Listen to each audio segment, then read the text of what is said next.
Good morning, everybody. And yes, so I guess we can start this introductory session. Hello, everyone.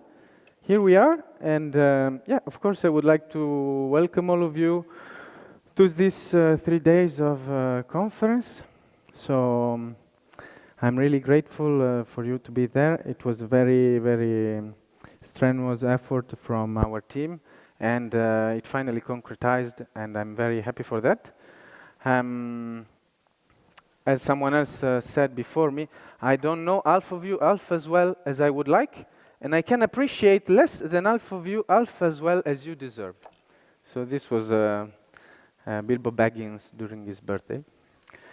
And yes, so I would like to welcome you here, just to let you know maybe a little bit who you are, at least from this specific perspective. Who is participating to a psychedelic conference for the first time? Can you raise your hand? Okay, so you can look around you. It's a lot of people. I would say maybe half of it. So I'm very happy to have you all here today. And normally we start with thanking the people that worked for all of this. So I would like to thank the team, the ALPS Foundation team, and all the volunteers that worked for this, because basically this is a non-profit effort, and this was very needed to set all of this up. Thank you.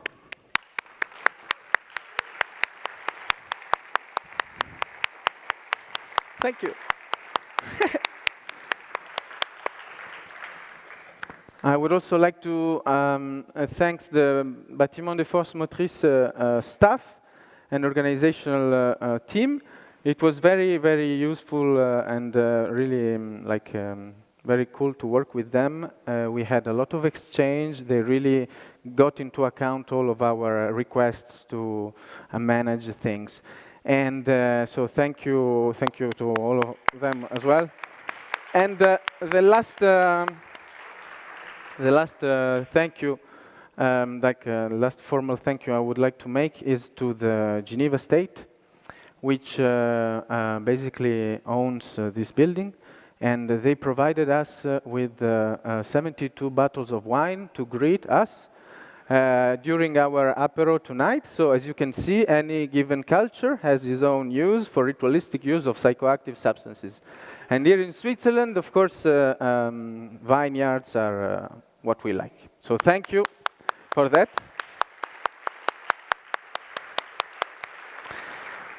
Since it's the first time also for many of you in a psychedelic conference, I would like maybe to just start from the ABC of the psychedelic renaissance that we are living today. So we call it as a reference to the Italian Renaissance of the artworks. And basically here you can see on PubMed, which is a website that contains, let's say, references that reference all the publication, the scientific publication. Basically, you can see if you put down the word psychedelic, you can see that basically today we are really living an exponential development of this field. But to do the ABC, basically we should go through some history of this field.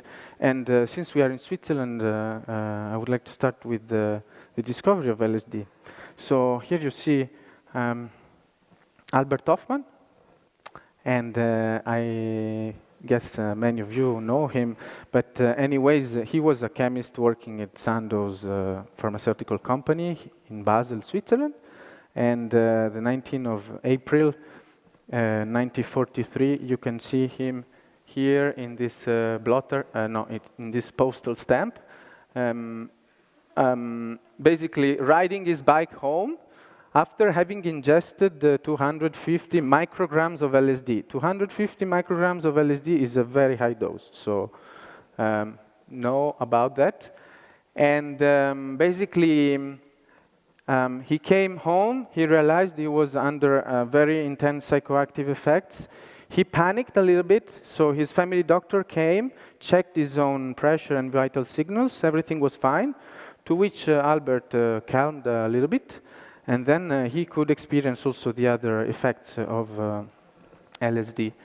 So they found a new molecule, they were the first one to try it, and they didn't know what to do, so out of what they initially discovered as effects, they started basically commercializing it as Delisi. And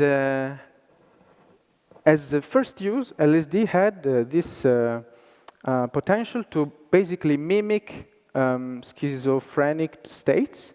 So it would only needed to be used by, so this would enable basically psychiatrists to study certain psychotic phenomena and gain insight into the world of ideas and sensations of mental patients. So the first use of LSD that Sandoz found, since it would give hallucination and we would not know exactly how it would work, how it was working at the time, was to give it to doctors to let them better understand the situation of their own patients. When you find a new psychoactive substance and you try it, and you are among the first human beings that tried it, then you see the effects on your subjective level, and then you can try to find a name for that. So since this was the use they were doing of that, they started calling them basically, so these molecules that had no names at the time, schizogen. So a molecule that can induce schizophrenia-like symptoms. Or another name for psychedelics that came in time was as well psychointegrators. So little by little they understood there were also other effects that could be useful or in these substances. Psychointegrator. Another name that we have in history is mysticomimetic. So substances that can mimic the mystical experience. Psychedelics eventually were being used and sent by the Sandoz to researchers for free all over the world to have them do their own experiments and get data in order to find a use for this. And at some point, psychiatrist Humphrey Osmond started experimenting with that. And he was in touch with Aldous Huxley by letter because the internet was not existing at the time. And the first time Aldous Huxley tried psychedelic was mescaline provided by this other psychiatrist. And basically during their exchange by letters, they were sending each other poems. And in one of these poems, one of them said, but let's call these substances psychedelic, which means, out of a Greek racing, mind manifesting. So this is the name that we keep today for these substances that have a story even in their way of being understood from us. And then eventually psychedelics leaked out of the labs and of the therapy circles. And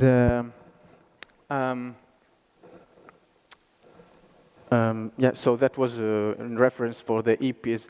But still, at the time, basically, after their development, in this decade, in between the 60s and the 70s, we have really a great development of psychedelic therapy. Here we see Ansgar Leuner. He was a psychiatrist from Germany. And in 1960, he organized the first European symposium for psychotherapy under LSD at the University of Göttingen. And that was a very important moment. I mean, it means that this therapy had really some public to speak with.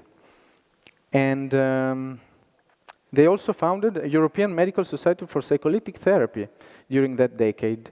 But then eventually, all of that ended at their 5th edition because of the war on drugs that we will approach in this presentation. At the same time, Other professors like Timothy Leary were working in Harvard, and they were also experimenting with psychedelic substances. They would do very open label studies, or even without ethical approval, or even testing substances with their own students in a very free settings and way of using.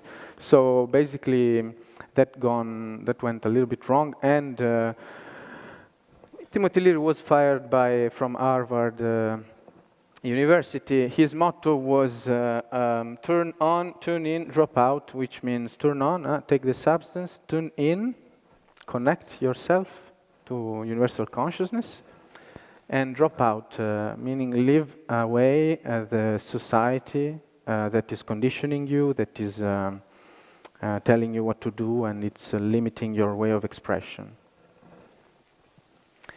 And then, of course, psychedelics touched also the artists, and here we can see the Beatles. And I mean, sometimes the message is very simple. So there's a refrain of one of their songs. All we are saying is give peace a chance, you know. So that was also part of it.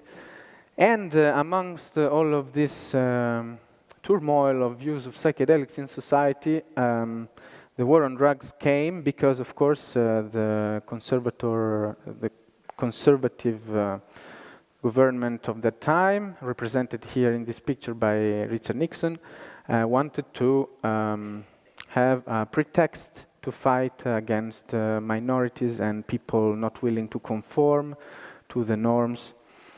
And basically, they used drug use as a pretext to really address a lot of control problems that they had for society.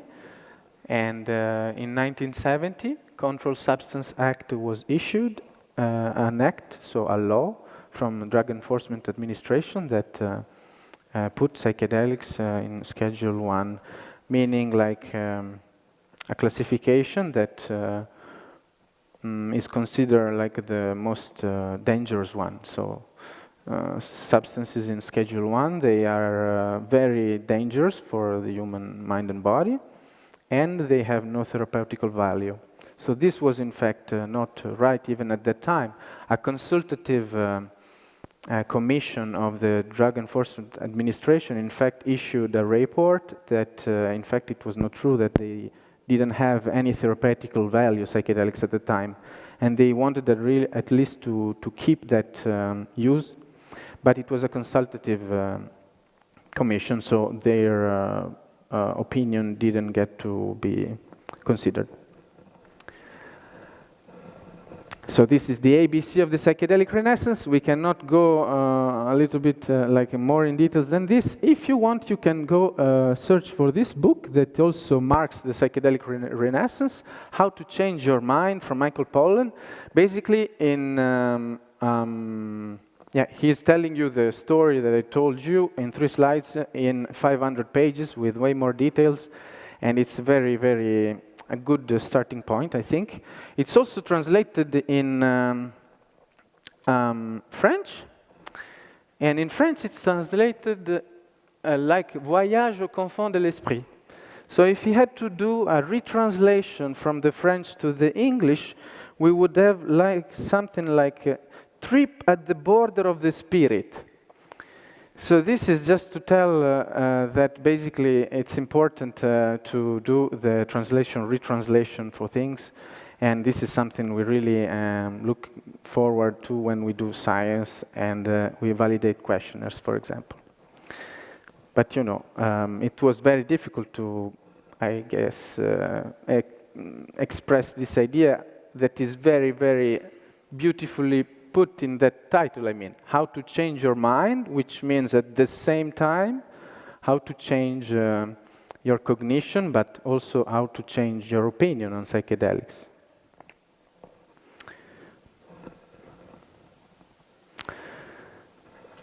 When we see a graphic like that, sometimes with a very steep increase of something, we can always ask ourselves, is this a bubble? Are we hyping something that will just crash and implode? I would like to make the case that psychedelic renaissance is not just a bubble. We could go back to the origins of that, and so if psychedelics were made illegal in the United States, today we could see what's happening in the United States. So this is Food and Drug Administration. It's the medical regulatory agency for pharmaceutical industry. So that's the institution that is 117 years old, which is basically bringing all the medicines to the market. So if anybody wants to develop a new therapy, they have to go through a lot of methodologically very hard processes to be sure that what they are developing is safe and useful for the population, for the health of the population. This is a Department of Health and Human Services. Okay. The Food and Drug Administration, as a federal agency, has a tool, an administrative tool, a bureaucratic tool, which is called Breakthrough Therapy Label. So, when the Food and Drug Administration obtains some preliminary data on some treatment that is seen as very promising, they can basically accelerate its development. So, of course, this is what an institution devoted to the health and human services would like to do, right? So, if there is something that is working better than other therapies, or like that has at least in any case a very huge potential, it should go. We should take care of that in a better way, so it goes faster for the people. So psychedelics got thrice, in fact, once for MDMA for PTSD and twice for psilocybin for major depression and chronic depression, I think. This label. So this means the Food and Drug Administration in 2017 and in 2019 decided that psychedelic therapy in these two specific cases had to be developed with a fast access, with a fast track access. And this was then really something that, let's say, the research field just witnessed as the solidity of these therapies in the future. And here we see again one of these curves, like research is then, putting some efforts there. Here we are in Switzerland. So to speak a little bit more about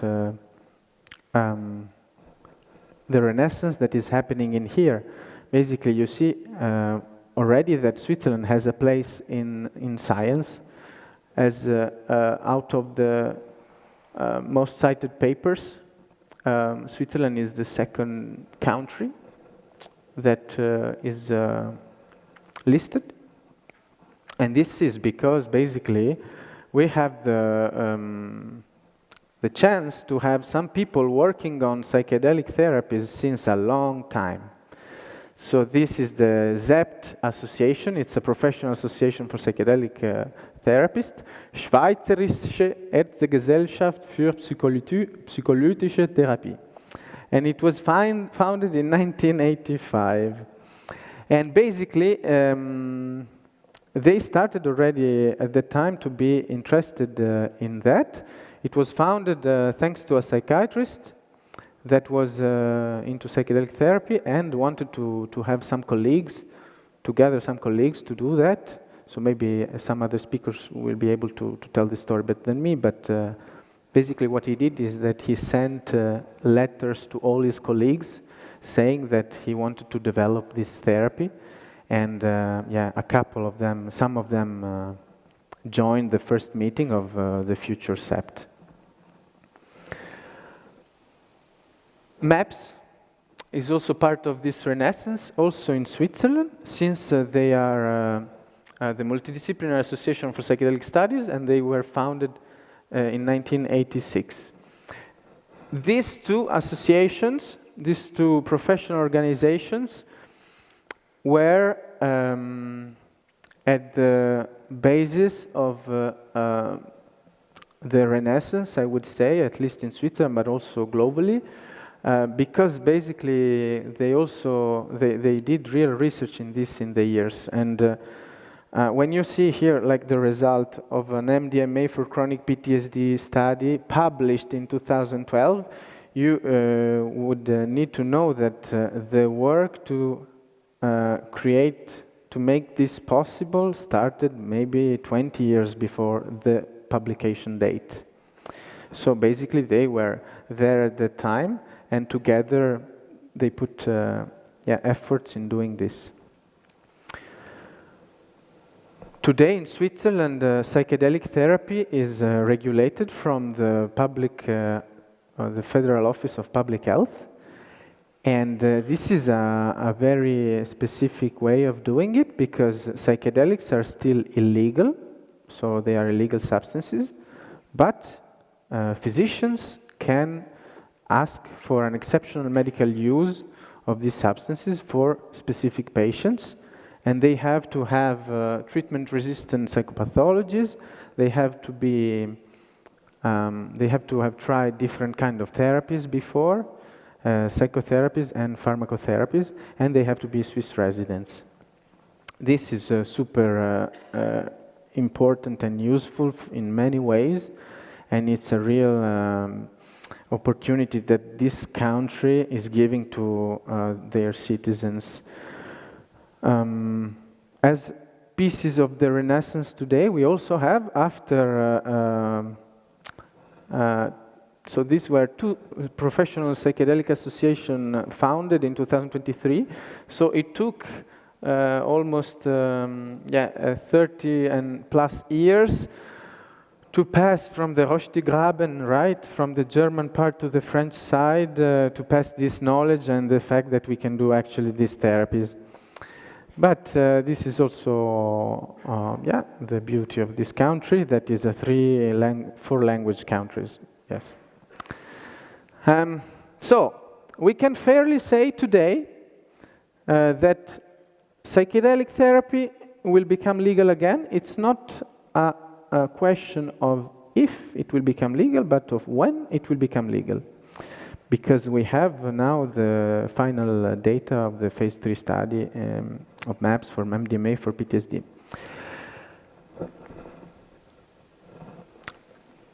He was never in time for his classes. He wasn't in time for his dinner, and he was barely in time for the title of his talk. In any case, he then one day wasn't not even in his time at all. So who are we speaking about? And of course, how can you not be in your own time? How can you lose the track of time? How can you feel that you're living a parallel reality? I guess we are all thinking about the same thing. Maybe you're reading a book. This was the book that this person was reading, and of course, this was a book that someone suggested to him when he asked for support to better understand himself. So this is what books really do. They help you in that. And we are, of course, speaking about Rick Doblin here, the only person that is able to remember the future. So this is a MAPS bulletin article in which Rick Doblin is trying to remember 2030, because in fact, Rick Doblin in 2020 was at the World Economic Forum in Davos, Switzerland. World Economic Forum, which had for the first time a panel on a section on psychedelics. And at that moment, Rick Doblin stated that MDMA would become legal. So in 2022, he predicted the future. In 2020, he predicted the future, so stating that MDMA would become legal in 2022 in the US, and 2023 in Europe. So, from an evidence-based perspective, Rick Doblin was wrong. And, you know, he missed the prediction. But, I mean, this would be just the same as basically not seeing the beauty of a gigantic effort like the one from Eratosthenes that 2,000 years ago with the capacity of his mind, mathematics, and the sun on a well, was able to predict not only that the Earth was basically rounded, but the diameter of the Earth, so 2,000 years ago, with just 3% mistake. So this is like, I think, one of that kind of feats. And Rick is with maps that he founded 37 years ago, working on this since then. And basically, yeah, even if it's like, you know, when you travel a lot in time, you can be wrong for some years, you know. So I would just like to thank him for this effort that is strenuous. Thank you. And you will see him basically speaking and giving you more details on that. So Switzerland was at the beginning also of this renaissance, of these strenuous efforts from MAPS. Here we see a MAPS bulletin article that they were kind enough to scan and put on the internet, where Rick Doblin himself is writing, great news, finally somewhere in the world psychotherapy research with MDMA is taking place. Because in May 1989, he went to Switzerland to observe the Swiss experience with regulated psychedelic research. And here we can see the fact that hundreds of patients have been successfully treated with MDMA in Switzerland strengthens the circumstantial case for research into the therapeutic use of MDMA. Rick was still doing his he was still doing his PhD. He was not a PhD yet at the time. And yeah, here you can see some pictures of the time. Here's Rick Doblin with Peter Owen and an unknown other researcher. We hope that our research can be a contribution to helping psychedelic drugs get back to where they belong, in healing. And this you can see, there is still some hints of this history, even in the latest documentary, How to Change Your Mind, that came out from that book that we saw before. Here you can see Michael Mithofer and Peter Owen and Verena Widmer. They're basically some working, some just enjoying. Who's who? For you to guess, huh? Because... And basically, yeah, you see this photograph in this series. If you really also want to know a lot and in the details the history of MDMA, this book just came out, is from Torsten Passi, The History of MDMA. Torsten Passi is basically doing a lot of things. He's also an historian at the end because he just went all around the world checking for information on all the details of the history of MDMA. This, I think, is also one of the reasons we are here today.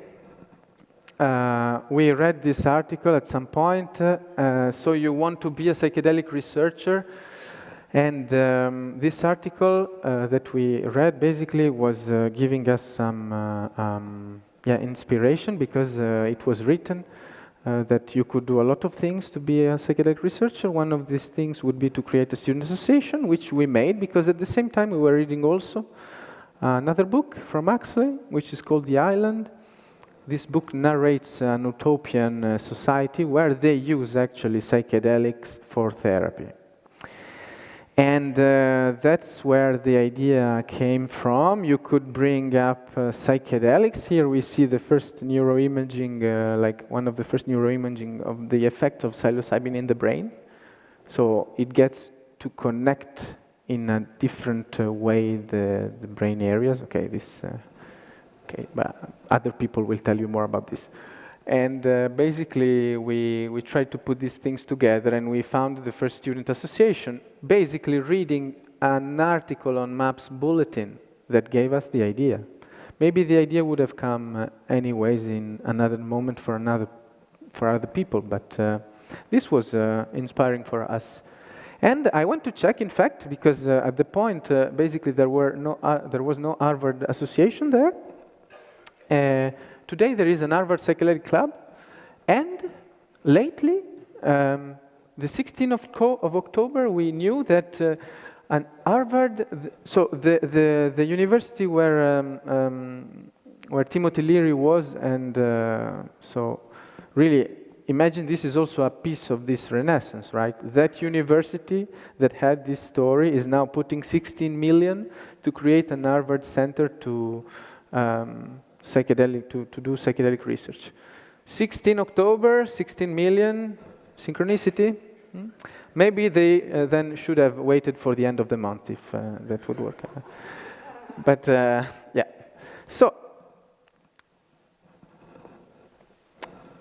so we try to then share this as we are doing today. And today, basically, you have different student associations, like the one that we initially created in Lausanne University, in different places of Switzerland. So here you have this different university. All of this you can also find in the booklet and in the info tables around. So I will just go through this very quickly. So these are independent university institutions that are validated by their own university. So they have the rights to, you know, rent spaces for free, have a space for the welcome day during the first day of the school, something like that. And they do education, harm reduction. You have different events per year of every association, paper clubs, documentary screening, etc. And this amounts to a reach of like 1,000 students every year. I think this is one of our best achievements so far, and it's called Swiss Psychedelic Student Network. It's a network of student associations related on spreading awareness on psychedelic science and therapy. And of course, other universities are existing out there. So I was very happy the other day to receive the picture of this. So this tells something about me being very happy of receiving a document from a formal institution like a module to create a new association, because basically this has been sent also for the Swiss-Italian University, and they will most probably join us soon.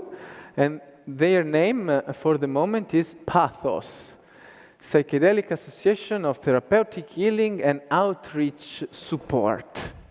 So thank you for your motivation to also be part of this.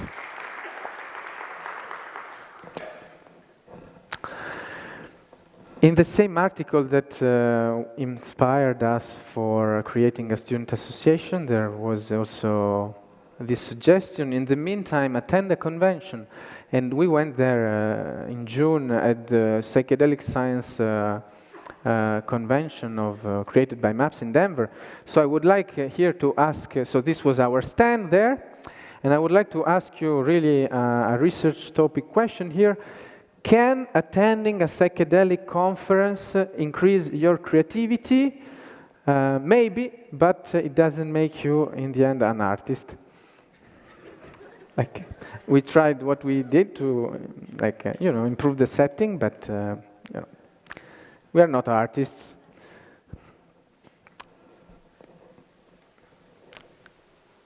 We wanted to create a better institutional tool to keep up the work, even while not being students anymore. So, out of the first conference, we created a non-profit institution, ALPS Foundation. So this is really a public benefit foundation. I like to say it like that more than non-profit, because it really shows it what it is, not in a negative or indirect way. So there are a lot of volunteers working with intrinsic motivation, which is based on, you know, like self-efficacy, critical thinking, feeling of affiliation, and these kind of things.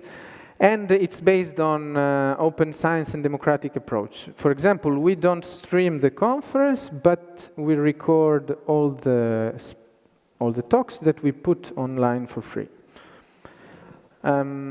We also do concrete choices. We try, and we have our means, so the means that we use that get in and out for the work we do at the Alternative Bank in Switzerland that is not investing in any fossil fuel endeavor. This is our scientific advisory board. The student associations can send representatives to a student advisory board, and this is the ALPS team. I also would like to show you the amount of volunteers and of people and organization that was needed to be here today. So this is just a glimpse of a 1% of all the Excel file sheets that we needed to work on to be here today. Yes. Thank you. Thank you.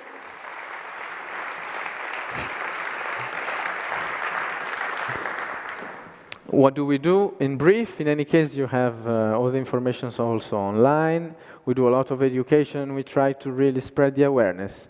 As a community, we have Psychedelic Student Conference that is made by students for students. And we already did 2 editions with students from Switzerland presenting their own bachelor, master, and PhD works. One from the French side, one from the German side, right? And then we do also the ALPS Conference. This is the 3rd edition. First time was in Lausanne, second time in Bern, third time again in the French side. Here we are. And we are also working on a membership program. You can find all the information online. We want really to invest also our energies in research because we like it and that's important. And what we do for that is many things, but what I would like really to just to show you is 2 projects that we are currently involved in. And one is with the Geneva University Hospital, and one is with the University of Fribourg. So this is basically a study that we run in collaboration with Geneva University Hospital and the Student Association of the Students of Geneva University. It was to know what is the basically consumption of Swiss students on psychedelics, basically. How much these Swiss students are consuming these substances. And basically, just to tell you that to make it valuable information, we didn't just, we went to ask students randomly with iPads in different universities with the help also of other student association to fill questionnaires. So also random people that never knew and heard about psychedelics were included in this study. So you can see here that then you can have, I think, some good data on this, meaning that basically 21% of the students, they have tried psychedelic substances, not MDMA, in their life. This is a little bit different than the 4% lifelong consumption which is in overall Swiss population. So students, they consume a little bit more. And for the people that never did that, do they think they will in the future? Only 35% says yes. And why the other says no?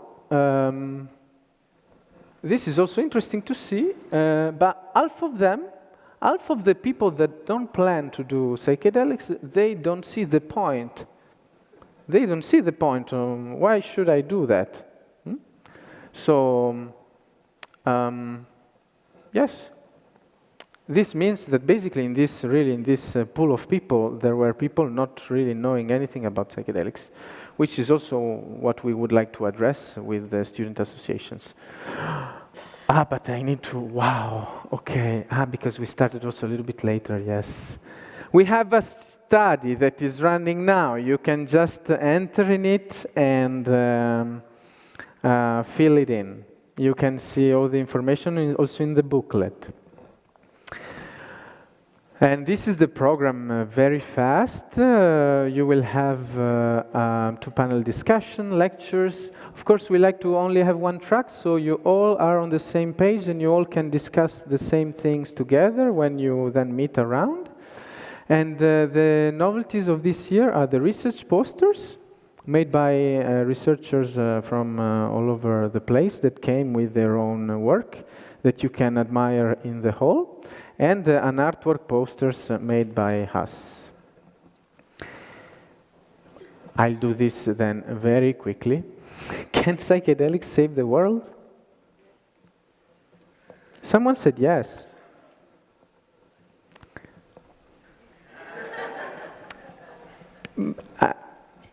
I think it's more complicated than that. And of course I said no, but it's a short answer, meaning that we like to ask ourselves this question, and we have different opinions on that. Very difficult question. Like, we are still, as humanity, struggling with war. War is just so stupid.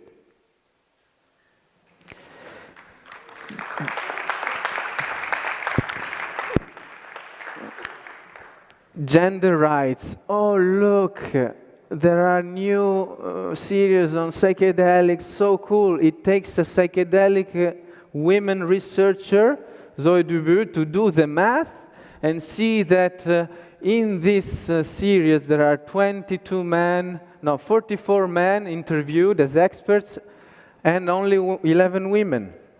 So, and then you see psychedelic conferences. Oh wow, these people, they have to know about that, right? And then you see like the amount of speakers and the gender imbalance there. So, like, and then you see other problems. So basically, problems that really revolves, like that really touches all of us. And these are very scientifically baked problems. And then you can see, of course, psychedelics maybe could give us a little bit, maybe as of a tool to better do something there. But as we already been saying, like the ecological issue is a systemic issue, and there is no single cure for what can never have a single cause.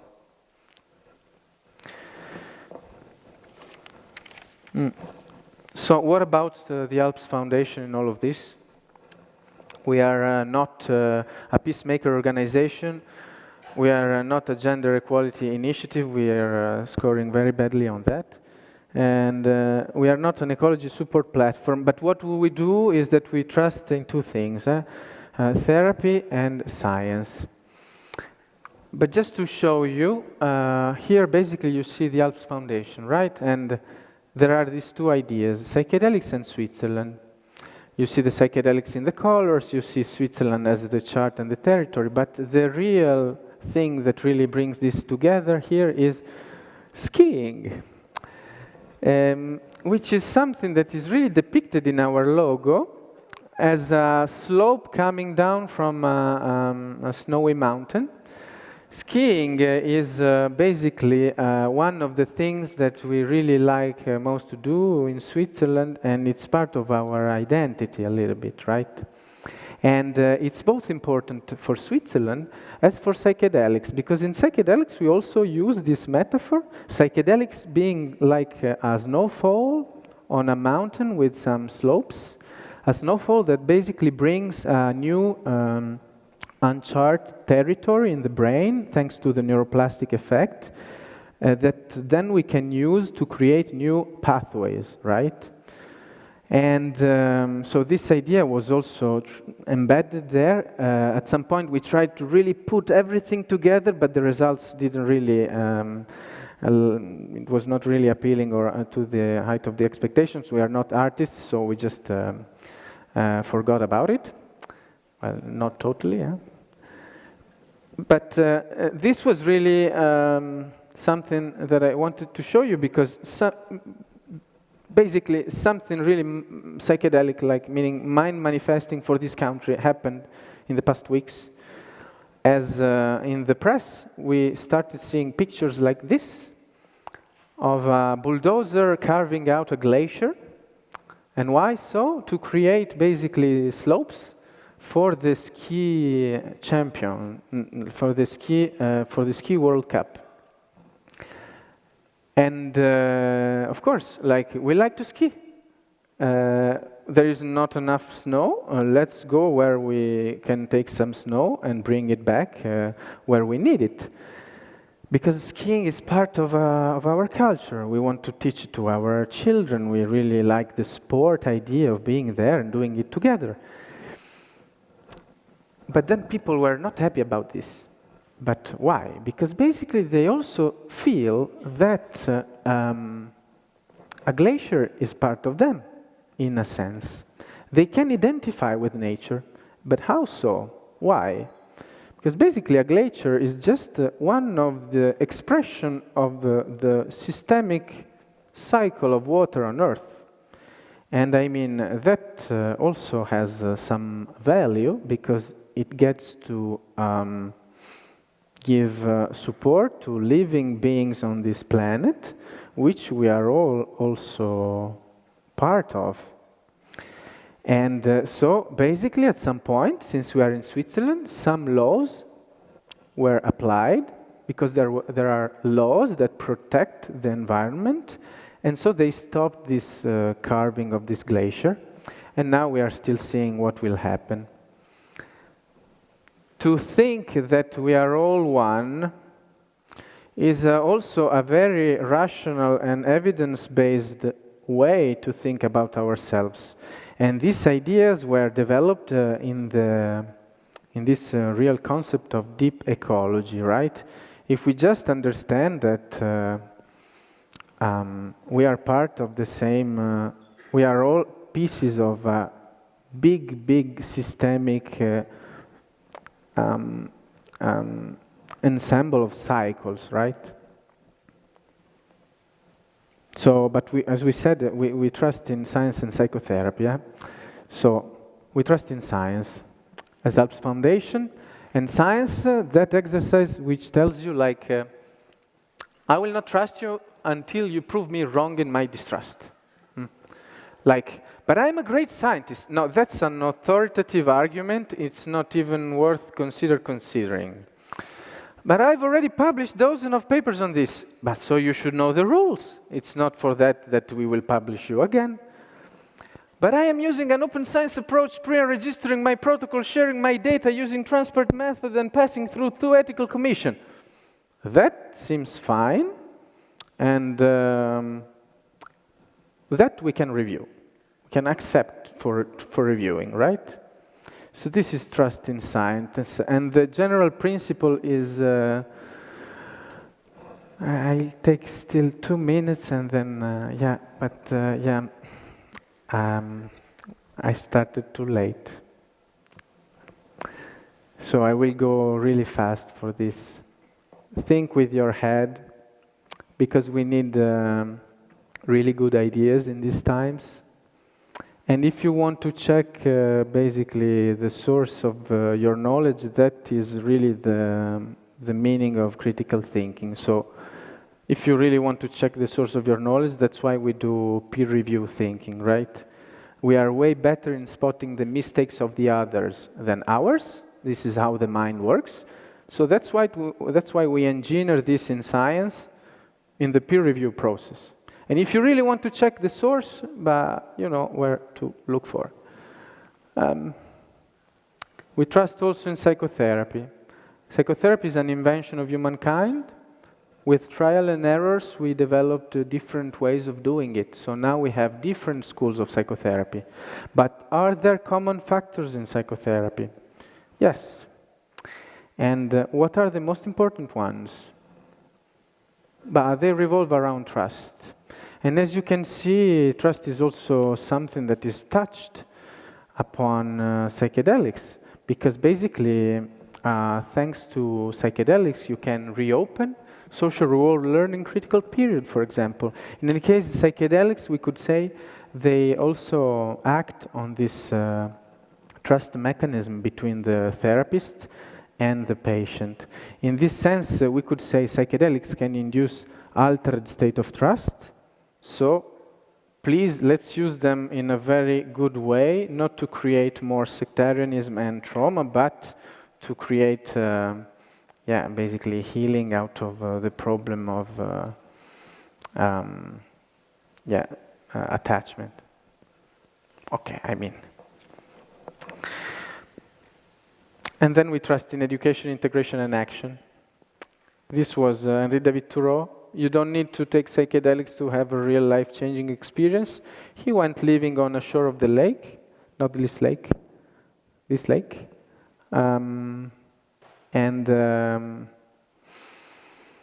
He just wrote a book on simple living, and that really inspired many people after him. On how to keep potatoes from rotting, your opinion may change from year to year.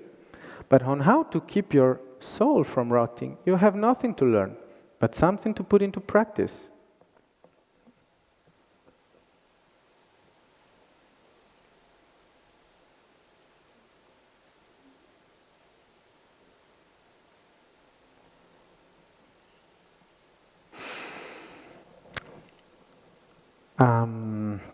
I thought about ending this lecture with a silence and creating a little mindfulness exercise on this, but then we don't really have time, so I cannot hold the silence anymore.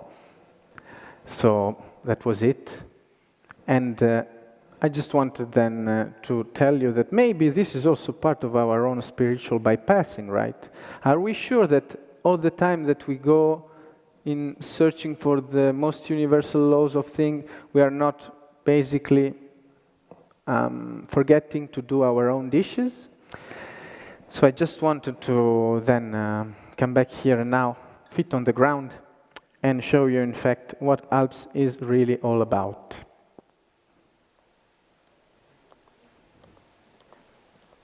Thank you.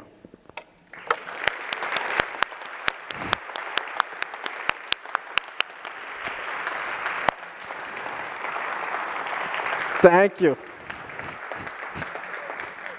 Okay, here we are. I would like to introduce you our next moderator, Rebecca, that will take the stage to introduce you to the rest of the morning. Thank you very much for your time and attention. I wish you a good day.